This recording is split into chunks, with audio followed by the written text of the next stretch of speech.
I, 22, female, have a half-sister, Leah, 7, female, and she's my mom's daughter with my ex-stepdad.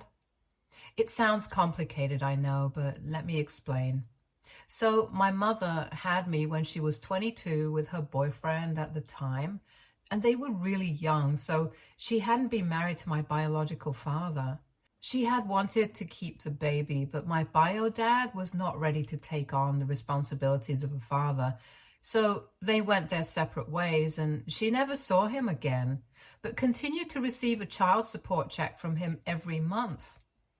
Then, when I was 6 years old, she met my ex-stepdad and they started dating. He didn't have a problem with me, thankfully, and even got along really well with me. So within 3 years of dating, they got married and we were a happy family for a really long time. Now that this is out of the way, I will be referring to my ex-stepdad as my dad for the purpose of this post because honestly, that's what I have always referred to him as, since my biological father has never been in the picture. He's done more for me than my own mother. So he's as good as my father, even if we are not related by blood. I just didn't want there to be any confusion, so I cleared it up in the beginning. Now, coming to Leah. The circumstances of her birth were really strenuous because that was around the time that my mother came clean to my dad about the affair that she had been having with a friend of theirs. A couple of weeks after telling us that she was pregnant once again, she told Dad about the affair because she didn't know whose baby it was and she wanted to come clean before the birth of the child. My dad immediately filed for a divorce because this was absolutely unforgivable. And even though I was shattered about it, the time that these things were happening, I decided to choose my father's side and lived with him until I went away to college. After I found out about the affair and the reason that they were getting divorced, I did not have any contact with my mother for a good 4 years. Once my mother had given birth to Leah, a paternity test revealed that she was, in fact, my father's daughter. And then the custody battle got even more serious. My mother wanted full custody and so did my father, so it was very difficult for them to come to the same conclusion. And allegations were made, mostly fake ones from my mother's end, and that's what turned me against her even more. Because I knew my father, I knew what kind of a person he was, and I knew that he had done everything for this family, even though I was not his own flesh and blood. And yet my mother had cheated on him with a person that he had called a friend. I was just a couple of months away from turning 16 at the time of the divorce, so I had clearly stated that I wanted to live with my dad, and that was settled. But it took several months for them to come to a conclusion about what was going to happen with Leah, and the custody battle continued well after the divorce was finalized. During that time, Leah was living with my mother because she was really just a baby and she needed my mom. Eventually, they were able to come to an agreement and decided on shared custody of Leah after she turned 1 year old, and that was implemented after that. So I was able to bond with Leah 1 year after she was born, but I only started speaking to my mother again a couple of years back. We reestablished contact about 4 years back while I was still in college because she had had a major health scare and I was afraid that I was going to lose her. I found out about it from my grandparents and they begged me to speak to her just one time. So I did, and then we started speaking to each other again. Of course, I discussed it with my father first, and he told me that he was fine with it because I was an adult and I could make my own decisions. He was also not the kind of guy who would use a child against their mother to punish them. Anyway, 4 years later now, I wouldn't say that we are the way that we used to be, but I am at least on speaking terms with my mother, and I occasionally do meet her too. I graduated last year and I got a job soon after, so I've been living in an apartment that I share with my roommate and friend from college since then.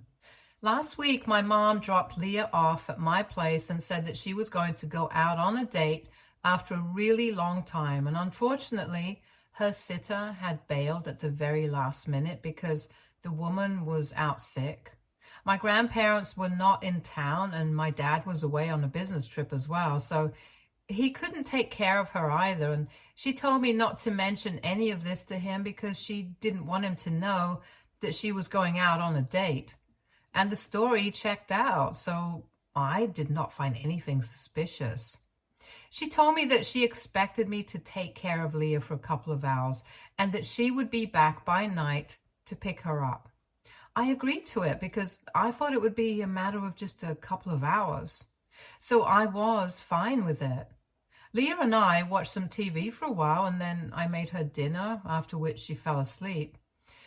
It was around 9 at the time, and I waited for about 2 more hours before finally calling my mother up to ask where she was because it was getting really late and I had work the next day. But when I called her, it went straight to voicemail. I started panicking, so I called her a couple more times.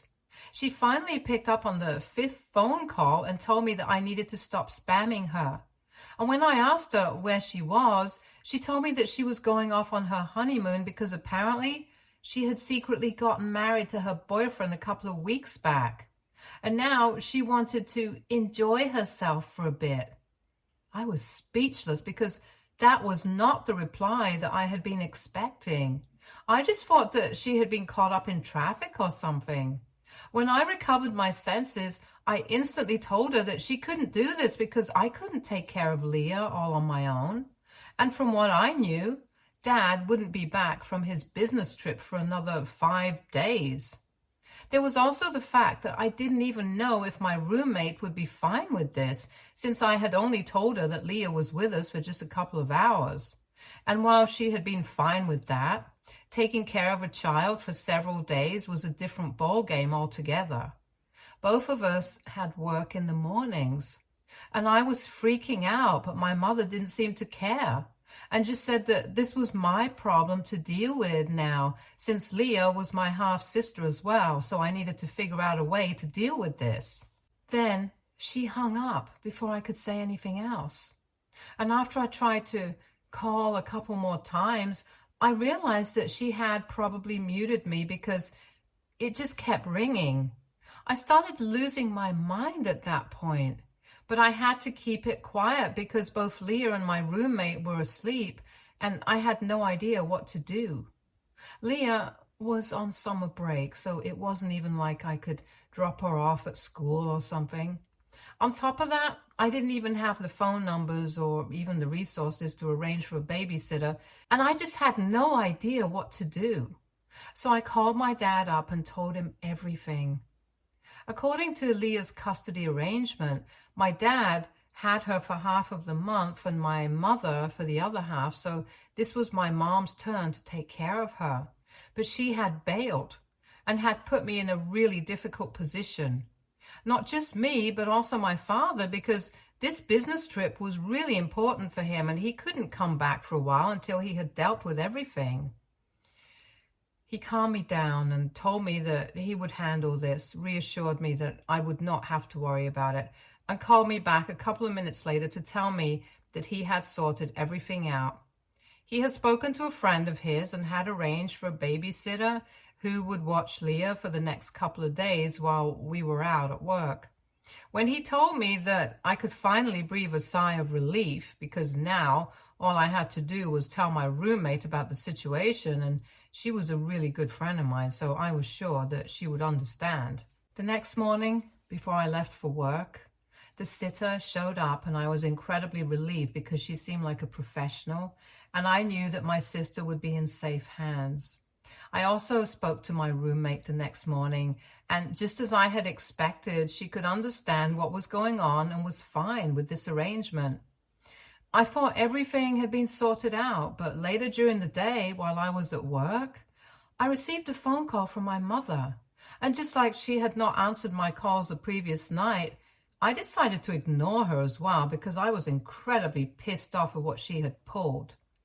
But she just kept calling me again and again. So I finally answered, and she started freaking out at me instantly. She kept yelling at me, and I was able to understand that apparently my dad had called her and told her that what she had done was absolutely unacceptable. And now he would be filing for full custody once again. And this time he was going to make sure that he left no stone unturned to ensure that Leah stayed with him full time. He had apparently told her that she would be lucky if she was even able to get visitation rights. And she was yelling at me for all of this because she had given me very specific instructions not to bother my father with any of this because he was away on an important work trip and he did not want to be disturbed. She knew that. And yet, in spite of that, I have done exactly what she had asked me not to. And now she was going to get screwed over because of what I had done. She was pretty much hysterical and told me that not only had I ruined her honeymoon by pulling off this and getting her in trouble, but I had also ruined any chances of us being able to fix our relationship. Because this was absolutely unacceptable, since she thought that I tattled to my father about her. I didn't like the way she was yelling at me because, as far as I was concerned, none of this was my fault. She had been extremely inconsiderate and had just pawned her daughter off on me because she was too lazy of a mother to think about her children and only cared about herself and her enjoyment.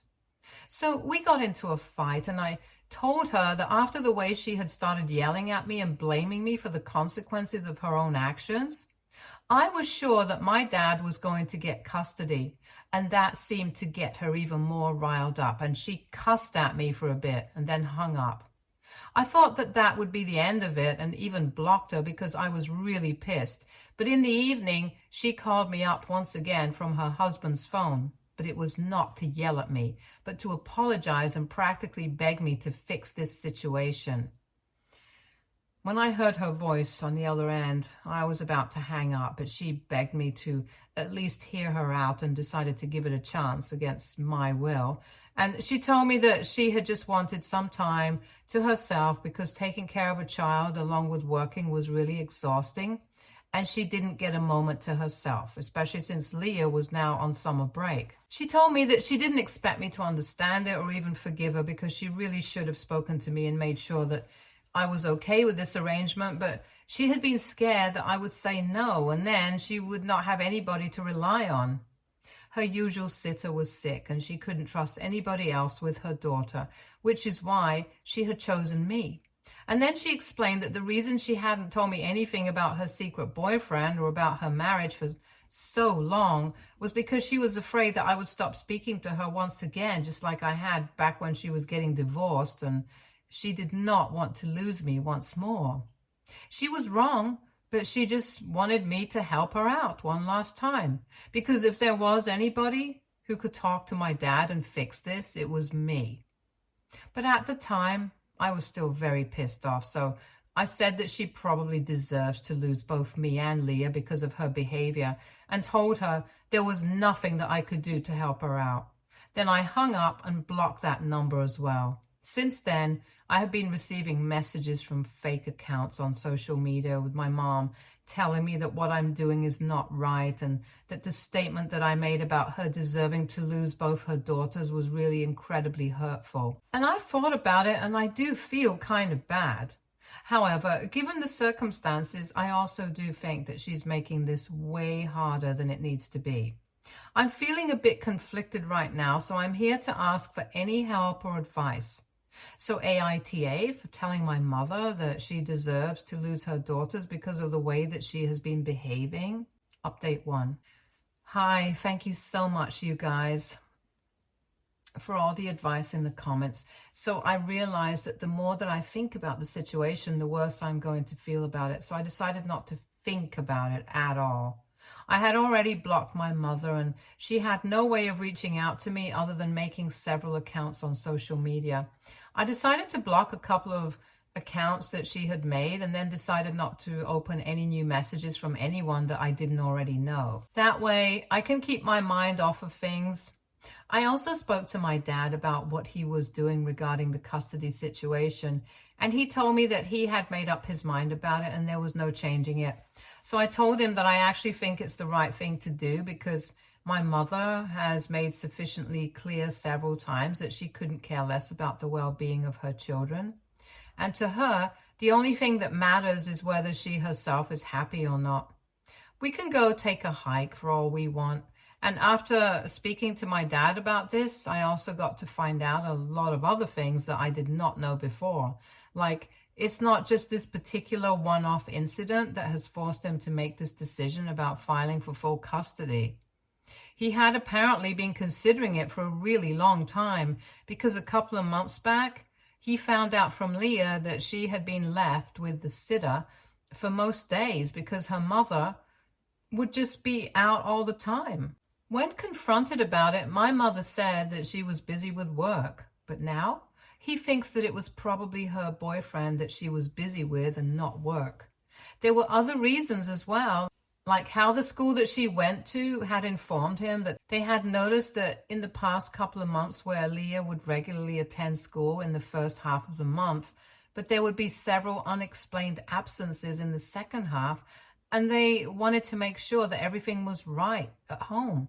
Leah had explained that she and her mother occasionally slept in because my mom gets too lazy to take her to school on some days, and it had been fine initially, but I don't think that skipping school for almost 5 or 6 days in 2 weeks is fine. Even after all of this, my father had been willing to look past what my mother was doing just because Leah seemed to be happy with this arrangement so far. But now, my dad also had to think about the future and about some sense of stability in Leah's life because he did not want her growing up thinking that whatever my mother was doing was right. And I am completely on his side. She used to be a really proactive mother when I was little, but I guess age really does change you. Anyway, he's going through with what he had promised her and is going to file for full custody after he has his lawyers draw up the papers once he's back. Update 2. Hi, so my dad finally returned from his business trip today and picked up Leah in the morning. She was very happy to see him, but she was kind of upset that she was going to have to leave because apparently she really enjoyed living with me and my roommate. Both of us were really happy that she had enjoyed spending time with us, and we have been considering having her over more often because this was really not as difficult as I had thought it would be. And even my roommate seems to like Leah a lot. She really brightens up the house. Anyway, now that my dad's back, he's going to file for full custody with his lawyer. He wanted to be there in person when he did that because he wanted to go over the paperwork personally to answer you guys who are asking why he didn't just get his lawyer to do it for him while he was away. I haven't heard from my mother yet. There has been absolute silence from her end after I started ignoring all the messages that she was sending from all those fake profiles. I guess she realized that talking to me was pointless because I was not going to side with her. Also, a lot of you guys were speculating if the person that she is married to currently and has been with for the past couple of months is the same person that she had cheated on my dad with. And no, to answer that, it's not him. The guy that she had an affair with earlier had left the country a year after my parents' divorce. So this has got to be a different person. Anyway, it's really none of my business who she's married to, and my dad wouldn't care about it either. But now he is worried because if he doesn't succeed in getting full custody of Leah, this person might become a part of her life as well. So it's imperative for him to know what kind of a person she's been involved with. But that's something that he's not going to worry about since now the legal proceedings have not even started yet. And I personally really think that he stands a strong chance to get full custody. So yeah, fingers crossed. Update 3. Hello. A couple of days have passed since my last update, and my mother probably came back yesterday because she showed up at my place, and from the looks of it, She had taken a cab right from the airport as soon as she had landed. I could see through the peephole that she also had another man standing beside her when she rang the doorbell, and I could barely recognize him. Of course, I told her to go away almost immediately because, first of all, it was the weekend and I really wanted to relax after working hard the entire week, and I did not want to waste my time arguing with her. Secondly, there was literally nothing that she could say or do to make me change my mind about speaking to my father and get him to back down from filing for full custody. You screw up, you face the consequences. That's just how it goes. And most importantly, my roommate was at home and she had been out drinking the previous night, so she was nursing a terrible migraine and a hangover. I did not want to bother her with any loud interactions with my mother. So I told my mom to go away, but obviously she did not. She ordered me to open up and took a tone with me that can only be described as commanding. I was really taken aback because the last time that I had spoken to her, she was bugging me to take her side, but now she had pulled a full 180. I told her that I would call the cops if she argued with me any further, and that would not be nice for her. But once again, she used the same tone with me and said that she was not here to play around, and if I did not open the door, then she would have her husband break it down. And that wouldn't be nice. At that point, I started finding things really weird, so I took out my phone to call the police, but it was right then that her husband probably started slamming his body against the door. So I had to back up, and I was really shocked that this was even happening. I got really nervous and my hands started shaking, and eventually the door gave out because I live in a really old building and the doors have never really been the strongest part of the structure. Besides, her husband seemed to be quite a heavy man, so it was not so big of a surprise that he was able to break open the door.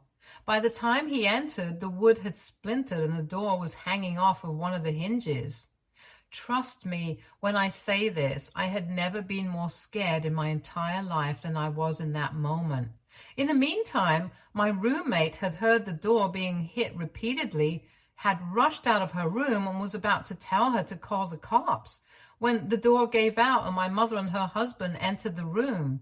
I still had my phone in my hand and my roommate was about to get hers, but my mother was quicker than both of us and we were in shock and were really scared. So she took advantage of that and grabbed my phone from my hand and stopped my roommate from going back inside her room to get her phone by standing in the doorway. She instructed my roommate to leave the apartment for a while because she wanted to speak to me in person. But my roommate stood her ground and said that she was not going anywhere, and whatever it is that my mother had to say, she could say to both of us. I could tell that she was just as scared as I was, but I'm really grateful to her that she stood by me and didn't leave me alone with the two of them, because I'm pretty sure that they're both psychopaths, and there's something seriously wrong with both of them. Anyway, once we were both seated, she turned to me and said that she had tried things the nice way, but it had clearly not worked, and now she had no other option but to intimidate me into taking her side. She said that she wanted me to call up my dad right in front of her and tell him that if he did not take back his petition for full custody, then I would never speak to him again and really sell it to him until he agreed to back off. It was an incredibly stupid plan, but I guess my mother was just desperate. So she wasn't thinking straight. There were a million loopholes, like even if I did call him up and convince him, I could just go back on my word later and explain the situation to him, and she would be back to square one. But at that moment, my only priority was to get my phone back, so I played along and I said yes. So she handed me my phone with my dad's number dialed. As soon as my dad picked it up, I immediately told him to call the cops and send them to my place because my mother was literally actually holding me hostage, and my mother quickly snatched the phone back from me. And then she went ballistic. She started shaking me by the shoulders and cursing at me. I honestly expected her to start frothing at the mouth. She was acting that feral and crazy. Thankfully, I guess her husband came to his senses and said that if I had instructed my dad to call the cops, then they would show up at any moment and it would be better for them to leave. She didn't bother to listen to him, so he literally abandoned her and made a run for it. So much for their marriage vows. But even after he had left, she continued to fight with me and eventually just started crying when she heard my dad show up with the cops at the door. After that, we had them arrested, and I'm certain that she just ensured that she wouldn't be getting custody of Leah anymore. Once she was taken away by the cops, my dad made us pack all the important things in the apartment and took me and my roommate to his own house, and that's where we are right now. My mother and her husband are probably going to get charged for what they did, and I'm really happy about it. My roommate and I are also going to start looking for a new apartment, but until then, my dad has opened up his home to us, and we are really grateful for it. I also get to spend a lot of time with Leah, so that's nice. Now, I'm just hoping that my mother and her husband get punished for what they did, because it was a really traumatic experience for both me and my roommate. I felt especially worse for her because this was my family drama that she got involved in.